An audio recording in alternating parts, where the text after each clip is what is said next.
Have you heard the Whistler?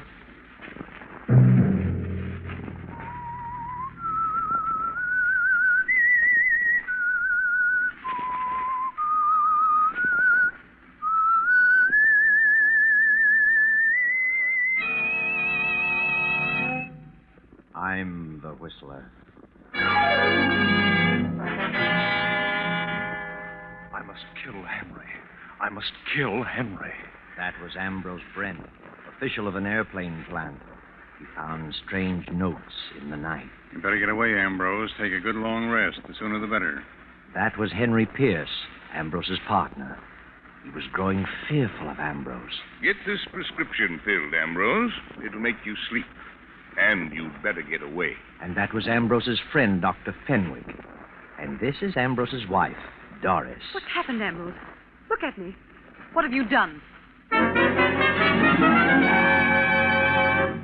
Another Saturday night, and again CBS presents The Whistler.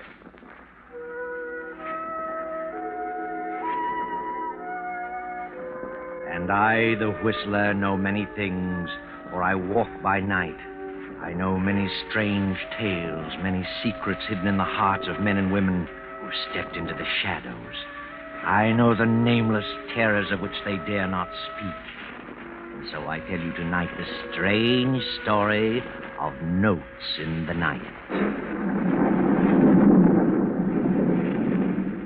A storm rages wildly over the countryside. Beyond that long row of trees stands a lonely house half hidden in the darkness of the night. Not a single light appears from any of its many windows. But up there in that room with the large window, a man stirs fretfully in his sleep. The man is Ambrose Brent, an official of an airplane plant.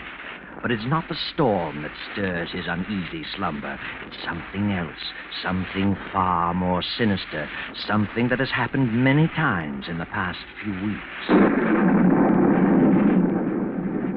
Now he stirs again, moans loudly, and suddenly sits bolt upright in his huge bed. Who's there? Who's there, I say? It's funny. I have sworn I heard something. I swear I felt someone in the room. Turn on the lamp, Ambrose. You'll see. I can't imagine what's happening to me. It's just nerves, I guess. It's just... Good Lord. Another note. Another one. I must kill Henry. I must kill Henry. That's the third note this week in my own handwriting. I've got to do something. I've got to tell someone. Henry's my best friend. Oh, it's nerves. I know. I'll call Dr. Fenwick. Doc will know what's wrong. Fairchild 1834W. Yes. Hello? Is Dr. Fenwick in? No, Dr. Fenwick isn't in. He can be reached at Walnut 2380. Walnut 2380. That's Henry Pierce's number. I can't go there. If there's anything to this, I must stay away from Henry. I've got to see Doc Fenwick. Wait till morning.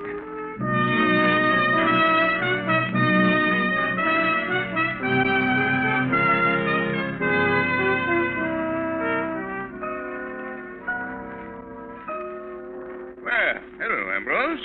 Sit down. What's wrong? Doc, I've got to talk with you. Oh, of course, Ambrose. Why not? What's up? Something's wrong with me. Terribly wrong. Oh, yeah? Read this note. No? I must kill Henry. Henry? I must kill Henry? I don't get it. What has this to do with your trouble? I wrote it. You did? Well, really? And why did you write it? I don't know. I don't remember writing it, but I know it's in my own writing. And that's it. Who's Henry? Henry Pierce. Who else? Have you been drinking, Ambrose? Not a drop, I swear. Well, look, old boy, you'd best sit down. Ah, that's better. Now, when did you write this? I don't know. I found 6 notes just like that. 6? Where? On the nightstand beside my bed. Are you sure it's your writing? Well, doesn't it look like it? Yeah, certainly does. Tell me, how many hours have you been putting in at the plant lately? Oh, too many. I'd better give you a thorough going over, Ambrose. But why should I write such notes? I don't know. Mind plays queer tricks on us sometimes under undue strain. You'd better slow down. That's my best prescription. Take it easy. Get out of town as soon as possible. Yes. Yes, I guess you're right. Here, I'll give you something for your nerves. Thanks. Doctor, you don't think I'm losing my mind, do you? No, Ambrose. You're just terribly upset, that's all. Here. Here's your prescription. You better get it filled tonight. Thanks. I'll leave Saturday. You don't think there's anything wrong with me? Mentally, I mean. If you're in town after Saturday night, I'll drag you out with my own two hands. Good night, Doctor. Good night, Ambrose. Sleep tight. And don't think about anything.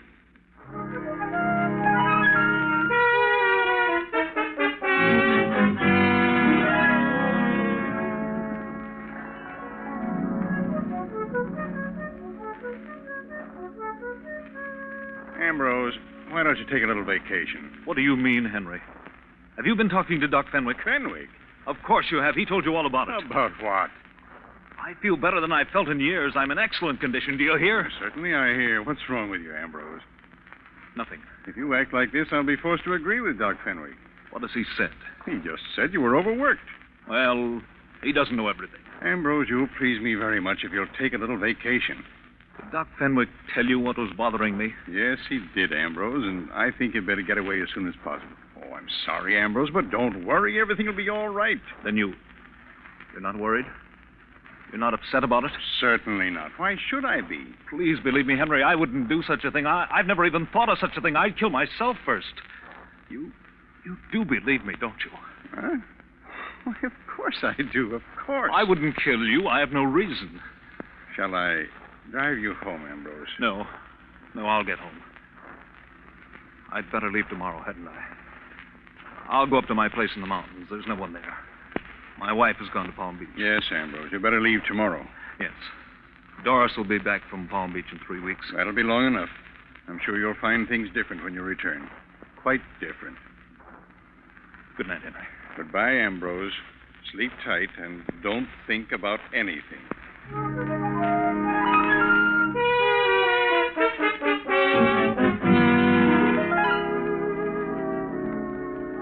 Ambrose goes home and to bed. The clock ticks off the eerie hours. The clock chimes 2. And suddenly Ambrose stirs fretfully in his slumber. He wakes and again sits up staring into the inky blackness of his silent room. Turn on the light, Ambrose. Turn on the light. Who is it? Who's there? Good Lord. Another one. I must kill Henry. Jameson! Jameson! I've got to get hold of myself. This is ridiculous. Jameson! I'm losing my mind. I must be. Did you call me, sir? Yes. Yes, I called you. I thought I heard a scream. A scream? No, What time is it? It's long after midnight, sir. It's 2:00. 2:00? Oh.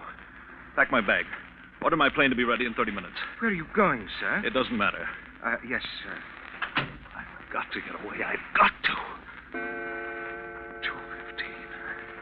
I must get away. I must. I'm mad. I must be. Jameson! Jameson!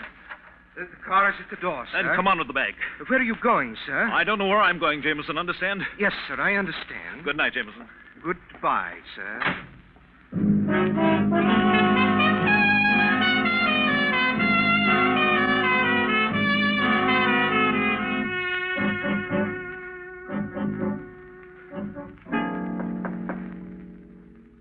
Yes?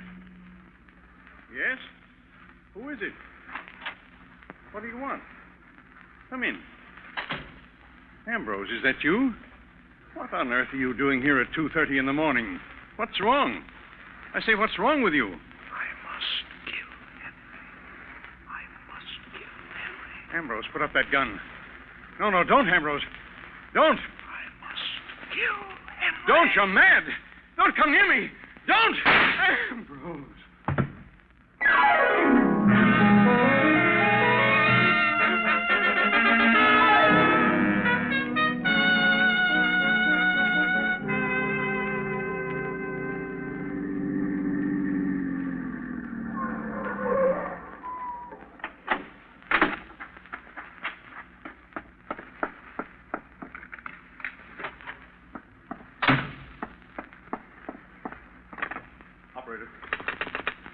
Operator, I want Dr. Fenwick in New York.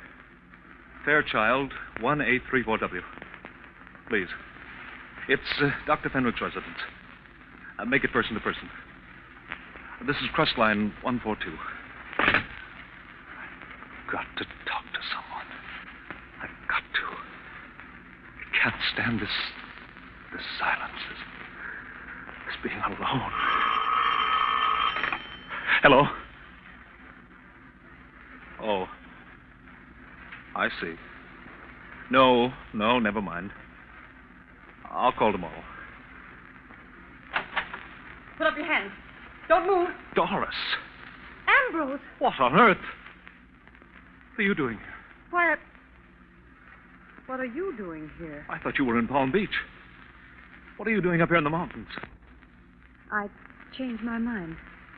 I decided to come up here. Why didn't you let me know? I didn't think about it. I was going to phone you in the morning. Well, how did you find time to get away from the plant? I thought you were too busy to eat. Well, I decided I needed to rest, so I... It's an early hour to arrive. 5 a.m. Is it? Well, you see, it occurred to me on the spur of the moment. I flew up. Well, what are you staring at? I'm not staring, Ambrose. What's wrong? What's happened? Nothing. I came up here because... Because what? What are you talking about, Ambrose? Are you ill? Yes. Yes, that's it. I'm ill, very ill. Yes. Get the doctor. What doctor? There's no doctor near here. Get Dr. Fenwick. He knows. Dr. Fenwick? He's the only one who knows.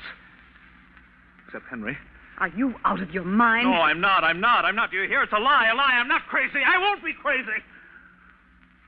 Oh, Doris, what's happened to me? What's happened?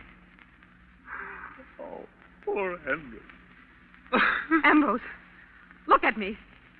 What have you done? What have you done? Let me alone. I'm going to bed.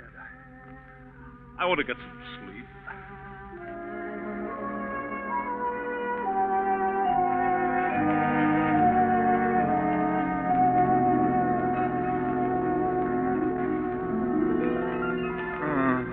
I've done nothing. What's that? Wake up, Doris. What? That noise. I didn't hear it. I did. Hear it? There it is again. There's someone coming there. They are at the door. There's no one. You see? I'm not here. I haven't been here. You don't know where I am. Do you understand? Yes, I understand. Doc, it's you. Oh. Hello, Doris. Hello, Doctor. Did you get my call? You did, didn't you? Now, Ambrose, take it easy. Everything's going to be all right. Don't get excited. All right. What do you mean? You've got a 50-to-1 chance to pull out of it. Pull out? Certainly. I know you're mentally upset. You have been for weeks. I'll swear to that. I have records. I'll appear on your side. You'll get out of it. Out of it? Out of what? You're not a killer. Killer? What did you say? What did you say? I said you weren't a killer. I understand your case perfectly. Henry is dead? Yes. I'm sorry to say Henry is dead. He died about 2:30 in the morning, as closely as can be determined. From all indications, the police think he committed suicide. But he didn't. You know he didn't. He may have. Then why did you come here? I thought this is where you'd come, and I was right. What does this mean, Doctor? It means that if Henry's dead, I killed him. I must have. Must have. Are you positive? Yes, who else could it be? I've written notes to myself for weeks. This doc knows. He knows all about it. Do you? Yes, but I didn't think it would come to this. But why did you do such a thing? He was your best friend. I know it. But if he's dead, I must have done it. But why did you do it? I don't know. Now, please, don't get upset. He wasn't responsible. I am responsible. I did it. And I'm going back. No, Ambrose. Stay here till I send for you. I'll have a talk with you. No. I'm going back this morning. I can't believe such a thing. Doris, why do you look at me like that? Please. I don't know why I did it. Oh, Doris, don't you believe me? I don't know. I don't know. Tell her, Doc. Tell her. Tell her what? Tell her the truth. Tell her I didn't do it for a reason. Explain to her how it was. You know how it happened. Go on, tell her. Tell her. Come now, old boy. This is not helping you. What'll they do with me? Why? Now, look, it's early yet. It's 9 o'clock. You'd better try to get some sleep in this afternoon. I'll take you back to the city and make arrangements for you to go someplace where you can have a nice rest. What kind of a place? Why, rest home. I know a nice, quiet place. You don't mean a rest home. I know what you're thinking. You mean an asylum. You think I'm insane, both of you. Now, Ambrose. Well, why don't you say it? Ambrose, if you don't control yourself, something will happen to you. I won't go to an asylum. Do you hear? Do you hear me? Stop it. I won't stop it. You don't care about me. You're both cold and heartless. You want me to be locked up, both of you. Ambrose, please. Please, calm down. Keep away from him, Doris. See? Keep away from him. He's a dangerous lunatic. A killer. You don't calm down. I'll have to use force. You try it. You just try it. I'm going out that door, and don't you try to stop me. You run away like this, you stamp yourself as a hopeless lunatic. They'll find you. They won't find me, and I won't be locked up. Ambrose, please. No, I'll kill myself first. You're a fool, Ambrose. A mad fool.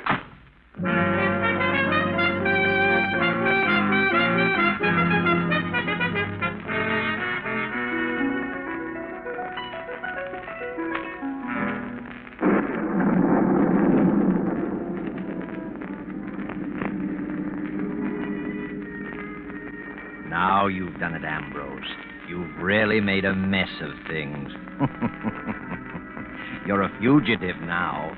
They'll throw out a dragnet. You'll have to run and hide and sneak, afraid of every shadow. You'll have to run, Ambrose. Hide and sneak and run for the rest of your days. Ambrose Brent, fugitive. Henry's dead. Henry's dead. Henry's dead. Ambrose Brent, fugitive. Ambrose Brent, 5 feet 8. 150 pounds. Brown hair. Blue eyes. Wanted for murder.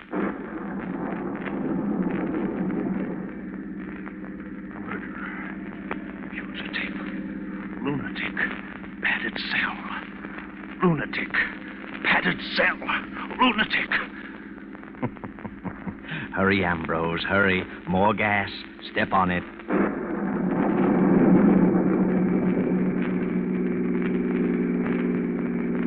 What's that? A sign, Ambrose, and a red flag swinging in the road. 2 men in black rubber coats. Too late to turn around now. What's your hurry, mister? Driving pretty fast for a storm like this, ain't you? Who are you? What do you want? State police. What are you stopping me for? We're stopping everybody. Why? We're looking for someone. Looking for someone? Who? A fugitive. A murderer? We didn't say what he'd done. Let's have a look at your driver's license. Driver's license? Why, that's funny. I must have... Left it in your other suit, huh? Step out. Let's have a look at you. Hey, you come back here! What's eating him? He must be nuts. Well, I could have plugged him, but I just shot in the air. Just as well.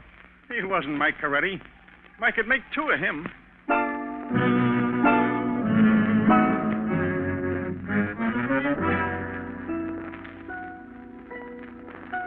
Know where you are now? Recognize this room? That's right. It's the room of death, where Henry was murdered the night before. His body has been removed, but the pad on his desk is still there, smeared with a large brown stain. There are 5 people in the room: Dr. Fenwick and Doris Brent, Jameson the Brent's butler, Inspector Fields, and Carnes of the District Attorney's office. The inspector is speaking. District Attorney Carnes had an appointment with Henry Pierce. It was he who discovered the body this morning. Pierce had been dead about 7 hours. Right, Mr. Carnes? That's right, Inspector Fields. We attempted to reach Mr. Brent and were told by Jameson, the butler, that he left town at 2 in the morning. He told us about the place in the mountains, and there we reached you, Mrs. Brent. You've no idea where your husband is, Mrs. Brent? Not the slightest. Your butler said you had gone to Palm Beach. Yes, I started for Palm Beach, but I changed my mind and went to the mountains. And your husband came there last night? Yes, it was about 5 in the morning. About 9 o'clock. I flew up to the cabin and got there a few minutes before 9. Why did you go there, Doctor? Well, I had advised Ambrose to take a rest. He's been working too hard and was heading for a nervous breakdown. When I learned of Henry's death, I went to tell him about it. Doctor, you visited Henry Pierce here last evening. I did. He phoned me to come over. I got here about 11. He'd made a new will and wanted me to witness it and asked if I would serve as executor. I read it and signed it. I see. In whose favor was the will drawn? Well, the old will left everything to Ambrose. Henry had no living relative. But because of Ambrose's mental condition, he decided to leave everything to Doris, Mrs. Brent. That's correct. I found the will on the desk. Was Ambrose Brent your patient? Yes, of course. What was his trouble? Too much work. He had a great responsibility. Did you think he was losing his mind? No. Did he think so? Well, he was terribly upset. He'd been having hallucinations. Doctor, when was the last time you saw him prior to finding him in the mountains? The evening before Henry died. I wrote him a prescription. Mm-hmm. And where did you go after you left Henry Pierce last night?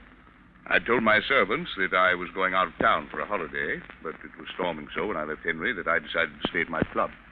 Mrs. Brent, did your husband, Mr. Pierce, ever quarrel? Not to my knowledge. They were the best of friends. I see. Have you told us all you know, Dr. Fenwick? No. Then I think you should. What was it that bothered Ambrose Brent?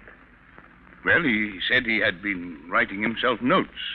They were all alike, in his own handwriting, and all said the same thing. I must kill Henry. I didn't know this.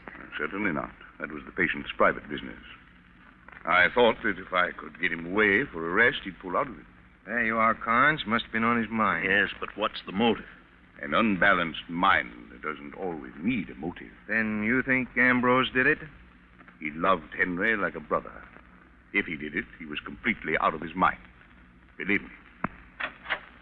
Ambrose! But, well, thank heaven, you finally came to your senses. Come in, Mr. Brent. I suppose you want to see me?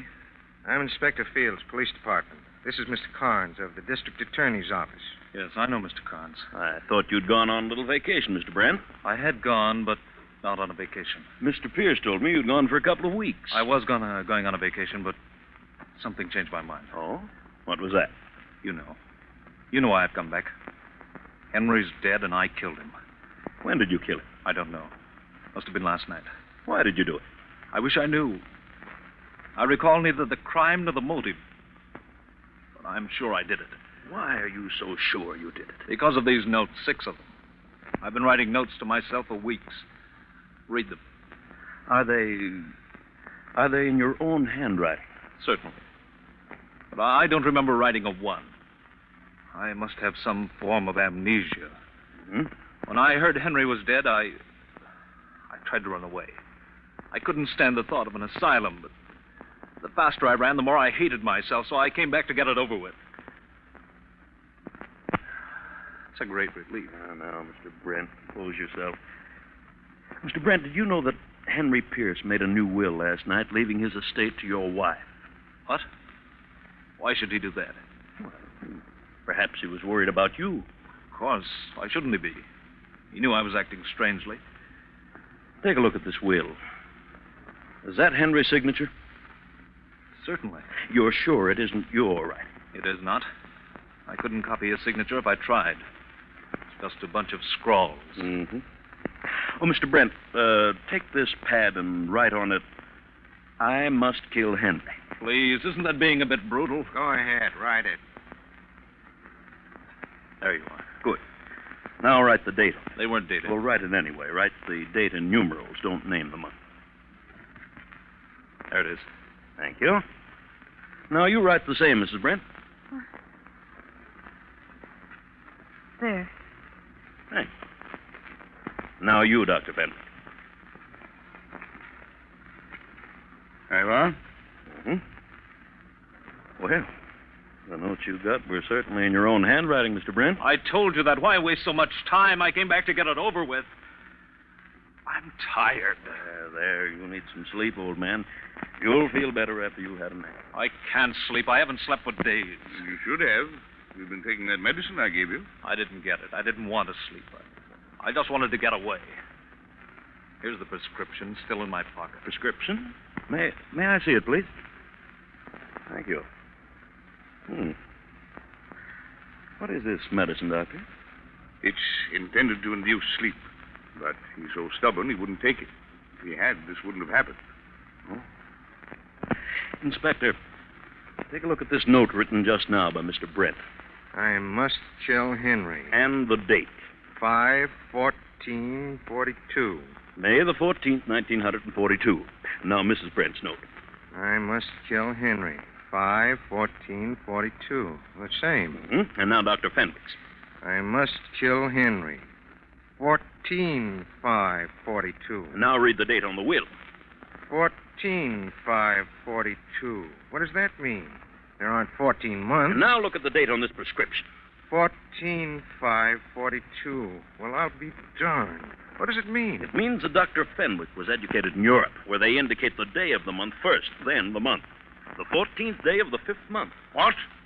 Well, you're crazy. Are you accusing me of this? It means that the doctor, not Henry, wrote this will, and if he wrote the will, he must have killed Henry Pierce. And if he killed Henry, he must have had a motive. And I've guessed that motive. You're out of your mind. What motive would I have? You also wrote those notes and left them for Ambrose to find. You're an expert at handwriting, Dr. Fenwick. You figured that Ambrose would be declared insane, and Henry's as well as Ambrose's property would go to Doris with you as executor in complete control. I don't believe it. Ridiculous. And this is what I hate to say at this moment, but I think it's true. Dr. Fenwick, tell him about you and Mrs. Brent. That's a lie. Tell him, Doctor. That's what's back of the whole thing. You're stuck. You might as well tell him. All right. All right, I wrote the will. I wrote the notes. I am in love with Doris. I have been for years. She was in love with me. Doris. I'm sorry, Ann. But she had nothing to do with Henry's death. Not a thing. I came here that night disguised as Ambrose. Henry didn't hear my voice. I only whispered. He thought it was you. That's all. Sorry, Doris. Stop him. Good Lord. Well, the doctor is dead.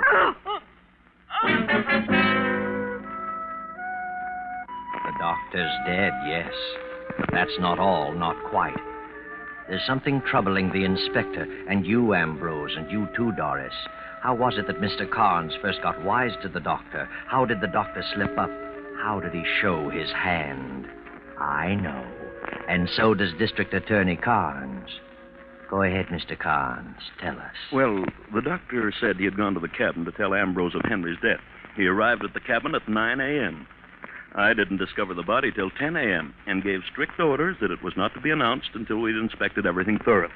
Therefore, the only way the doctor could have known about the murder was to have been present when it happened. So you see, the doctor didn't go to the cabin to inform Ambrose. He went there to meet Doris.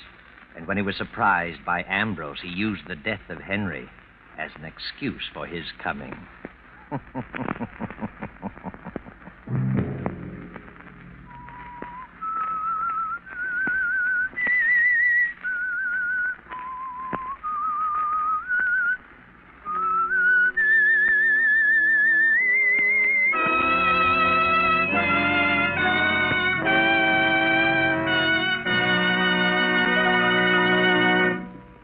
CBS has presented The Whistler.